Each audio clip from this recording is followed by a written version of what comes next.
Welcome to the Council of Better Business Bureau's podcast, Better Business, Better Series, where we will explore top-of-mind topics with business and industry leaders to understand the leading trends and innovations that continue to push the envelope in today's marketplace. For the Better Business, Better Series podcast, I'm Will Johnson. As shoppers log on and head to stores for their holiday shopping, business owners are gearing up to make the most of the season. The National Retail Federation has released findings from a new survey about the 2019 holiday shopping season, and there's good news. Overall economic conditions point to a strong shopping season. We're joined by the National Retail Federation's Director of Industry and Consumer Insights, Katherine Cullen. Thanks for being here.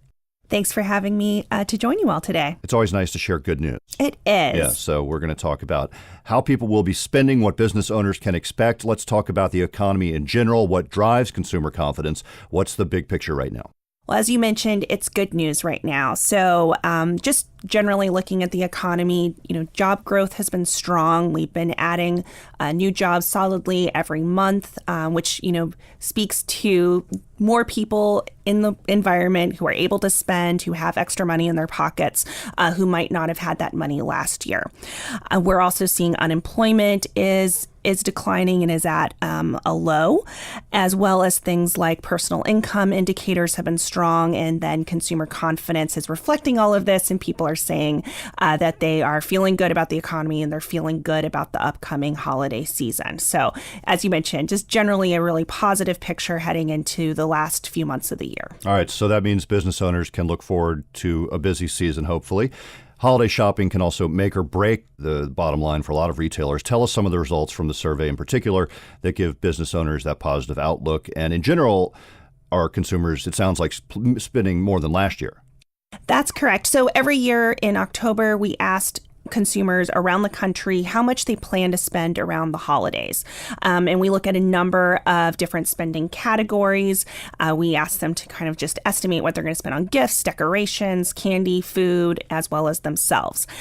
So at the beginning of the holiday season, getting ready to kick things off, consumers are expecting to spend $1,007 on average for the holidays, which is an all-time high for us. It's the first time it's passed $1,000. Oh, interesting. And well, it's actually, all right. Yes, and it is actually 4.1% more, or $70 more than they said they would spend last year. So all those positive economic conditions we've been talking about, the strong consumer confidence, all of that is helping to drive consumer attitudes heading into the holidays. And in some years, it actually has dipped down from the year before. So definitely, yeah. Particularly in the years following the recession or during the recession.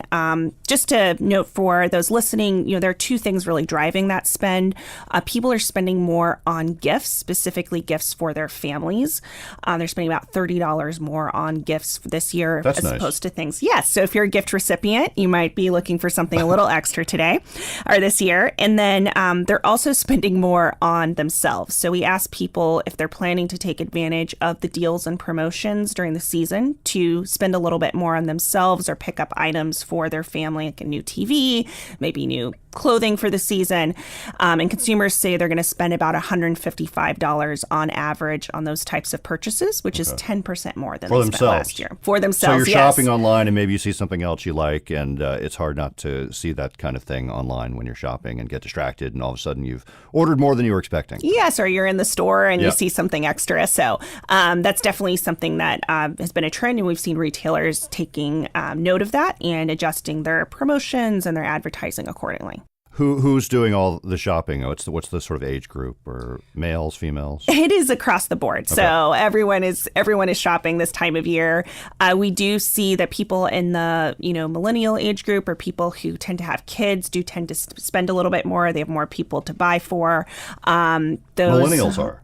Millennials are, people forget, millennials are actually no longer sort of just they're out old. of college. Yeah, you're right. They're old now. They're in their 30s. Older. And they have kids. Okay. And they have kids. Yeah. About 1 million kids are born to millennial parents every year. Yeah. So that's a lot of shopping. Okay. Yes. And so and you mentioned millennials, and then also 40s. What about an older age group? So older age groups actually tend to spend a lot on gifts. It's a time of, tradition. They're getting ready together with their family. They're splurging on grandkids maybe. So we do see them spending particularly on the gifting category. All right. So literally across the board. Across the board. Right. Everyone gets involved in the holiday season. You mentioned shopping in the store. The general sense these days is that consumers go online to do a lot of holiday shopping. What are your findings about where people are going, online or in brick and mortar stores or retail? It's one of our favorite topics to talk about at NRF. So, consistent to what we see throughout the year, people are shopping across multiple channels and in multiple ways. They're going to the places that it's most convenient for them, that have the products they want to buy at the price they want to pay. And that means people are really splitting their shopping across different types of retailers and across different channels. So this year, about 55% of holiday shoppers plan to shop online. I will note this is actually down from last year. So last year, about 59% of shoppers said that they were going to go online. But it's still close to half. It's close to half, people are still going to a store. And it's tied with department stores. And then from there, people are also looking to shop at discount retailers and then more specialized stores. Does your research include sort of mom and pop stores, or is it mostly just, okay? Yes, it is all. You're we nodding ask yes. across. Yeah, okay. Yes, I know people listening cannot see me nodding my head, but yes. And so, this sort of ties to something we've been talking a lot about, which is that, it's easy to pit online versus stores, but for people today, it's all the same. They're shopping, whether you're buying, at a retailer's.com site or you're buying on your phone or you're buying in the store, it's all the same. And you're going, to the place and to the retailer and brand that is best for you. Okay. All right. What are some of the factors that influence where someone will do their holiday shopping? Oh, there's a lot of stuff going on around this time of year that can engage consumers. So definitely But everybody's sales. got a sale. It seems like, you just sort of expect to see that. Yes, consumers definitely expect to see promotions this time of year. Promotions, oftentimes starting early. But in addition, people today are looking for services. So things like free shipping, of course, if you're an online shopper, or buy online, pick up in store options, anything that's going to make it more convenient and easier for them. We also have seen a trend around retailtainment. So store events or experiences to get people shopping at your brand in this environment, giving them something a little special. Maybe they can bring their family along, making it more of an experience. So we definitely see that as well.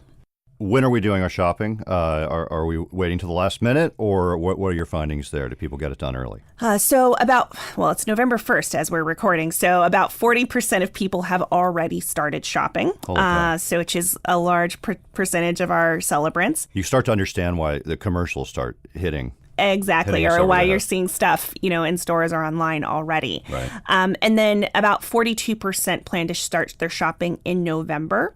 And what we've seen over the last few years is people, aren't holding off until Thanksgiving weekend. They're getting a start early. They're starting to keep track of the sales, the deals, what they want to buy, and then they'll shop literally up until the last minute. So we see consumers shopping through the end of the season with the calendar this year in a weekend directly before December 25th. We think that'll help drive shopping. When you asked about procrastinators, men do tend to procrastinate. So when we look at who is shopping right before December 25th, it is much more likely to be men than women. But everyone is out, yes. So I guess online shopping, though, certainly makes it easier to start that early shopping. You can kind of log on and put something in your cart and hold on to it or buy it then. Or Certainly. And we are seeing retailers, be really targeted with their promotions and starting to kind of advertise what is going to be either their deals going into Thanksgiving weekend or their deals right now for people who are getting a head start. So if you are in business, you're a retailer, business owner, how would you suggest you make good use of all these findings? It sounds like you want to be smart, have sales, maybe have in-store events. What else? Those things. I will say one thing we've noticed that businesses are really doing is, not just offering sort of a blanket discount, but being more targeted with their promotions. So if there's an item that they know is going to be hot that will either drive traffic online or in their store, promoting that, but understanding they don't need to sacrifice margin on other items people are going to be buying. So people will be looking for deals on specific things, but maybe willing to pay full price for others. The other thing, again, is to note that people will be shopping all weekend long, and they're willing to wait for the right price on the item that they want. You mean weekend leading up to Christmas? Yes. In this case? They will be shopping all season long. We've obviously got a bunch of holidays throughout the month. I will be shopping all weekend long and all season long. But yes, they will be shopping continuously, and so continuing to have fresh products for them, continuing to engage them throughout the season with events, with deals and promotions. That's really the key. And then finally, understanding the role of shipping. We know that a free shipping offer can literally make or break a sale for a customer. They will back out of a purchase if they have to pay for shipping. And increasingly, as depends on the size of the business, but giving people the option to pick it up in store. So maybe they don't want to pay for 2-day shipping. Maybe they want it that day. Giving them that option just makes it easier for them as they're shopping to get the products that they want. So as a business owner, you could offer that free shipping, but somebody's eating that cost. It's the business owner, I assume. So you just have to manage that and make sure the cost of whatever you're selling, it's all working out to your benefit and the customers. Yes, we know retailers are really paying attention to that. They understand this is something customers want, so they're having to build it into their cost, into their pricing. I don't know if this was part of this report or findings, but a lot of us are taking stuff back. I mean, that's been going on since shopping started, whenever that was. But we return stuff, and so business owners have to deal with that, whether it's an open box or unopened. Do you have any information about returns? Yes.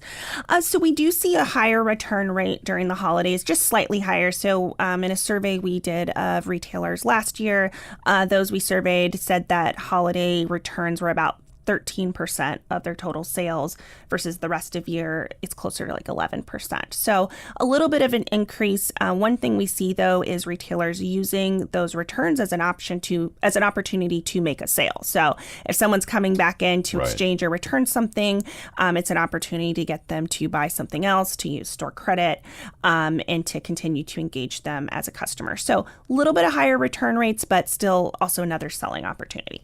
After the holiday season, what's the biggest time of year for retailers? Back to school. So that is the second biggest time of the year for retailers.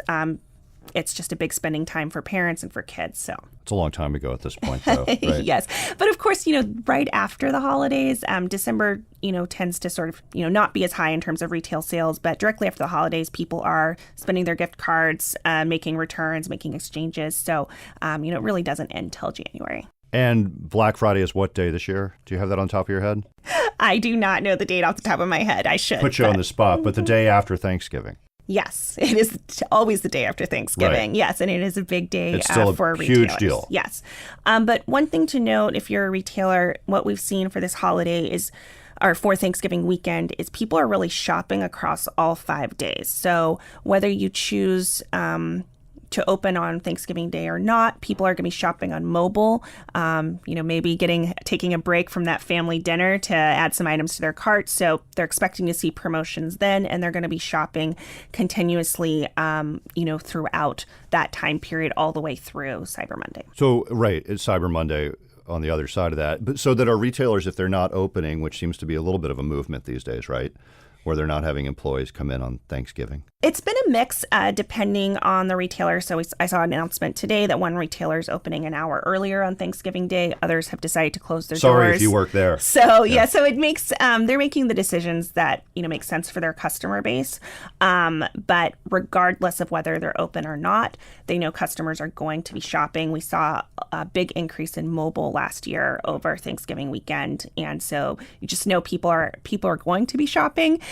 So whether you're physically open or not, you need to know they're looking.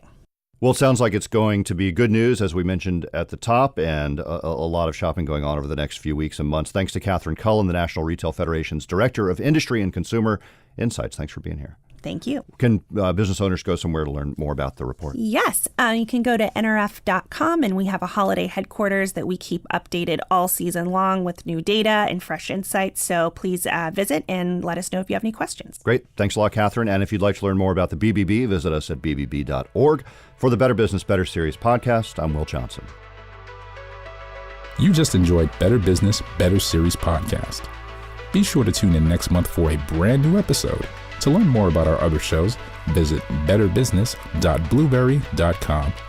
That's betterbusiness.blueberry.com and subscribe.